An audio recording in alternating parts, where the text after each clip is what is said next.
Kita itu sebenarnya pengen banget Ustadz untuk sholat 5 waktu. Tapi rasanya tetap susah untuk konsisten. Dulu kita ujian deh. Emang begitu? Begitu kita nggak ngerjain satu soal, udah kumpulin. Kenapa nak? Kata guru matematika kita, 10 atau tidak sama sekali.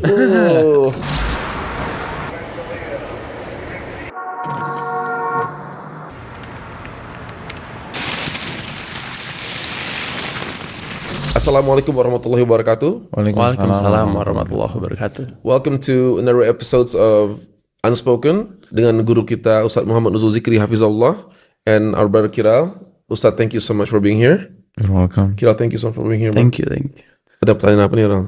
Ustadz, ada pertanyaan Ustadz. Ini sering banget muncul di sosmed. Kadang kita itu sebenarnya pengen banget Ustadz untuk sholat 5 waktu. Mereka tahu sholat itu penting, tapi rasanya tetap susah untuk konsisten. Dan bahkan ada banyak fenomena itu Ustadz, kadang ngerasa kalau udah satu bolong, sekalian aja. Bolong seharian gitu, atau mulai besok. Nah, ini ada istilah juga nih, all or nothing mindset. Jadi itu katanya cognitive distortion ya, yang mereka itu ngerasa kalau antara fail atau nggak sukses banget. Yeah. Jadi binary, perfectionism juga termasuk salah satu itu. Dan itu efeknya ke mental health. Mereka bisa depressed gitu. Jadi gray area itu nggak ada mereka. Saya bukan gray area, tapi mungkin angka 7, angka 8 pun nggak ada bagi mereka ya. Nggak ada. Kalau nggak 10, 0. Yes. 10 atau 0. Tapi bismillah, alhamdulillah, wassalatu wassalamu ala rasulillah. Pertama, kalau kita punya teman atau orang kayak gitu, disambut dulu, jangan disambit. Iya. Jadi disambut, karena Disambut. keinginan ingin sholat tuh udah Masya Allah. udah positif lah. Apalagi banyak sebagian orang tuh emang faktor membuat dia nggak sholat tuh banyak dan kompleks. Oke. Jadi ketika dia mau berubah, dan itu berarti kan imannya aktif tuh, gitu loh. Merasa bersalah, pengen sholat. Jadi kita harus respon positif, karena kalau kita suatu pintu lalu percuma loh gitu dan segala macam, khawatir dia semakin terpelosok. Jadi kita harus buka pintu kita dan ajak dia untuk melangkah lebih baik. Karena sholat itu kewajiban dan juga kebutuhan. Sholat itu kewajiban, kebutuhan. Dan itu dilihat dari banyak sekali sisi. Di antara yang paling jelas adalah bagaimana disyariatkan sholat 5 waktu gitu. Dan kita tinggal baca sirah. Di saat Nabi SAW berada di kondisi yang sangat terhimpit, sangat dizolimi, kehilangan, kesedihan, kedukaan yang sangat mendalam, maka sholat itu diturunkan oleh Allah Subhanahu Wa Taala. Dan setelah sholat 5 waktu diturunkan, peta itu berubah, baik secara jiwa Nabi SAW maupun secara pencapaian beliau sebagai seorang Nabi dan Rasul alaihissalam. Kan itu poinnya. Udah beda dengan yang sebelumnya. Jadi sholat itu terbukanya akses komunikasi yang sebelumnya tidak ada. Sholat 5 waktu itu loh. Dan hasilnya fantastis. Setelah sholat 5 waktu, kita tahu di saat-saat itu sampai berikutnya, ketika Mekah ketutup, Taif ketutup, Madinah kebuka. Lalu setelah turunnya sholat 5 waktu, adanya hijrah. Lalu setelah hijrah, terus sampai 10 tahun ke depan, itu grafik naik, dan bukan hanya naik, sangat signifikan naiknya. Jadi kalau kita lihat, setelah Nabi SAW mendapatkan sholat 5 waktu, dan umat mendapatkan syariat sholat 5 waktu, itu peta definitely berubah total. Benar-benar 180 derajat.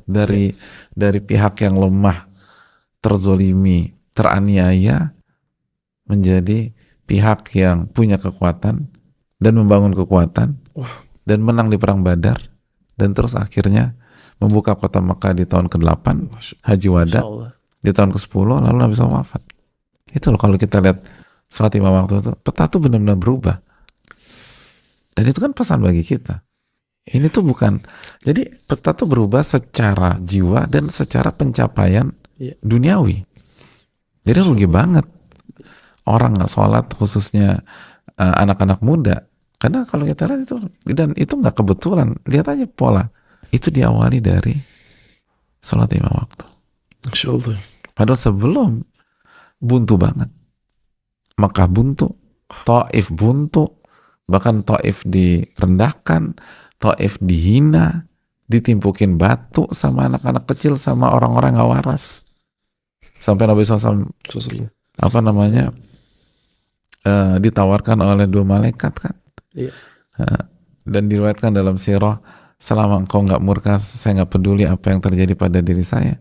Tapi setelah itu ada Bai'ah Aqabah kedua, ada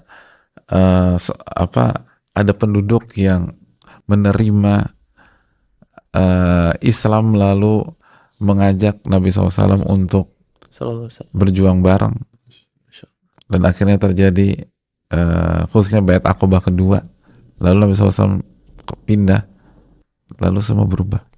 Itulah kalau kita sholat 5 waktu sedahsyat itu.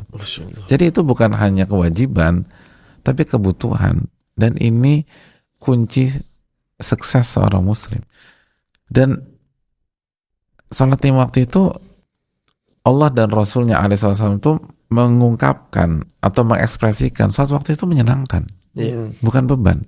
Bahkan Nabi SAW bedakan dengan sabar.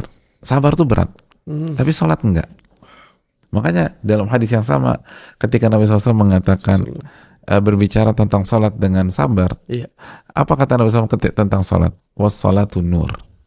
Adapun tentang sabar, wasabru diya. Nur dan diya, apa nur dan diya? Cahaya. Tahu nih kalau soal ini tahu. Apa bedanya nur dan diya?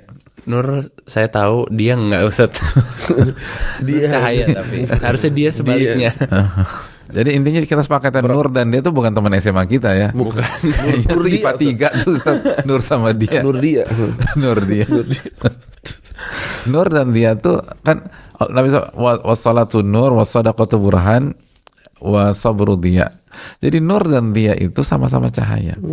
Bedanya nur itu cahaya meneduhkan, yang enak gitu loh, yang nyaman. Kayak cahaya purnama itu kan enak ya. Cahaya sunrise, matahari pagi itu kan kita tunggu-tunggu banget. Tapi kalau dia itu cahaya yang panas, melelahkan, membuat kita capek. Jadi ketika Nabi SAW mengatakan tentang sabar, emang sabar tuh capek. Makanya sampai kapan aku harus sabar? Emang sabar tuh capek. Tapi berat banget. Setuju, sabar tuh berat. Sanggup nggak ya? Wajar bertanya seperti itu. Walaupun pasti jawabannya sanggup. Tapi karena sabar itu berat. Tapi kalau sholat, wassalatu nur. Sholat itu cahaya. Cahaya yang nyaman. Hadis Muslim. Masya Allah. Dan Nabi SAW juga ketika bicara tentang sholat, beliau mengatakan apa? Qurratu ain. Waju'ilat qurratu aini fi sholat. Jadi penyejuk mata Nabi SAW itu sholat. Masya Allah. Ketika ada masalah, ya Bilal arih Nabi sholat. Kita break dulu untuk sholat. Para Nabi itu kalau ada masalah, sholat rakaatain, sholat 2 rakaat. Sholat tuh beda. Itu kebutuhan, kenikmatan, kenyamanan seorang muslim. Jadi kalau ada yang muslim yang ngerasa masih berat untuk melakukan sholat, itu kenapa gitu?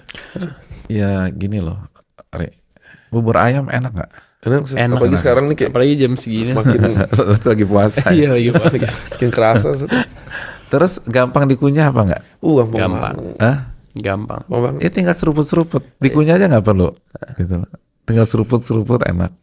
Tapi kalau tenggorokan kita lagi sakit, itu nggak enak. Gitu. Atau misalnya getah bening kita lagi bengkak, atau seorang itu lagi bengkak, lagi masalah gitu, itu nggak enak.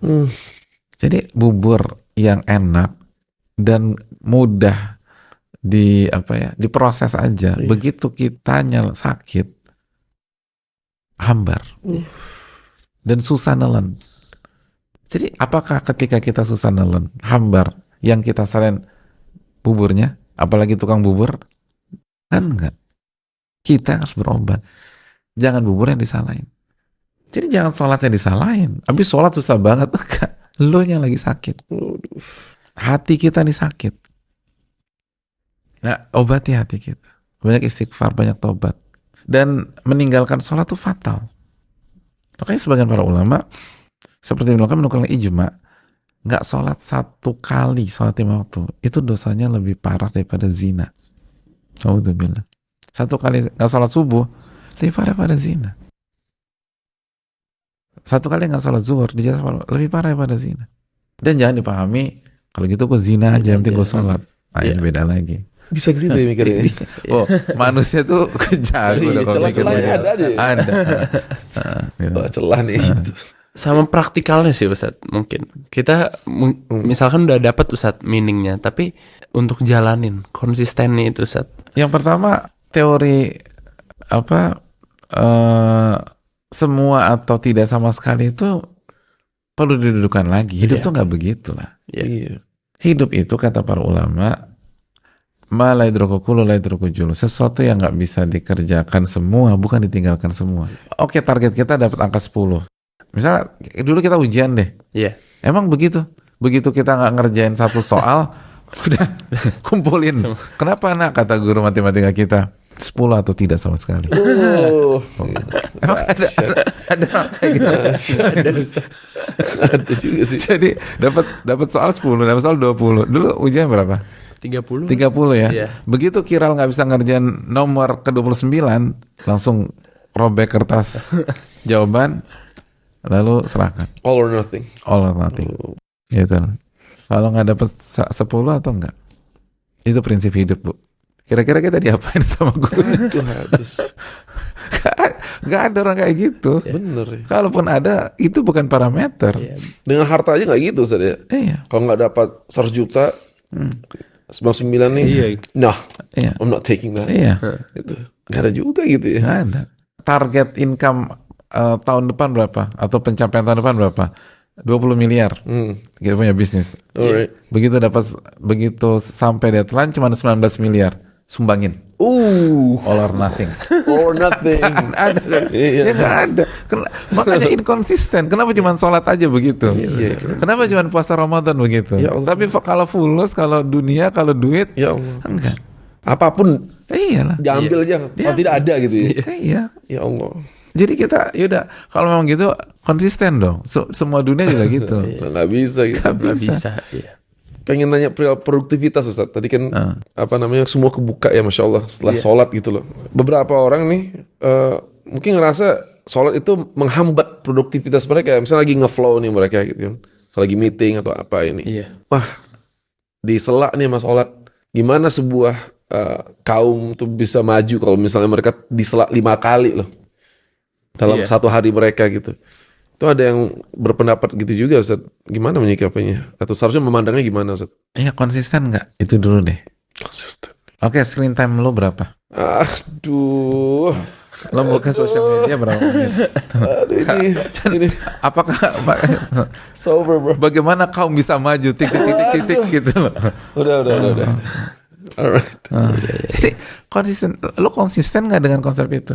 Kalau memang ada workaholic misalnya yang kerjanya 20 jam sehari nggak ngapa-ngapain gitu bla bla bla bla, baru kita bicara di step berikutnya. Kalau dia juga inkonsisten ya nggak usah bicara panjang lebar. Lo konsisten nggak? Sama. Kalau sholat aja, ini mengurangi produktivitas. Ya, screen time lo berapa? Lo main padel berapa jam? Main padel berapa? 3 jam. 3 jam. Sholat berapa? Pelari culture berapa menit sekali lari? Kenapa kalau lari boleh, padel boleh, ini boleh, itu boleh, tapi kalau sholat produktivitas Mengganggu. ya Allah. Makanya pertama kali sebelum kita bicara lo konsisten nggak dengan ini, gitu. Kalau lo nggak konsisten, inkonsisten itu tanda ada masalah dalam sesuatu. Makanya kan kata walau kana min indi ghairillah lawajadu fi ikhtilafan katsira. Kalau Al-Qur'an bukan dari sisi Allah, Anda akan melihat inkonsistensi dalam Al-Qur'an. Al-Qur'an itu konsisten. Jadi konsisten itu tanda kebenaran. Sebaliknya inkonsistensi tanda bermasalah. Jadi kalau udah inkonsisten, nggak usah bicara banyak lagi. Nggak usah bahas lagi ya. Ya fakta nggak demikian, gitu loh. Emang apa namanya? Ada jurnal tentang itu? Scientific kah? Atau itu asumsi Anda? Ya udah. Kalau asumsi Anda jangan bawa-bawa kemana-mana lah. Nabi SAW dan para sahabat itu sholat, bahkan bukan hanya sholat wajib, sholat qiyamul lail itu berjam-jam. Hasilnya dari terzolimi menjadi kekuatan besar dunia dan berhadapan dengan Romawi. Nah, Anda berhadapan dengan siapa? Gitu loh.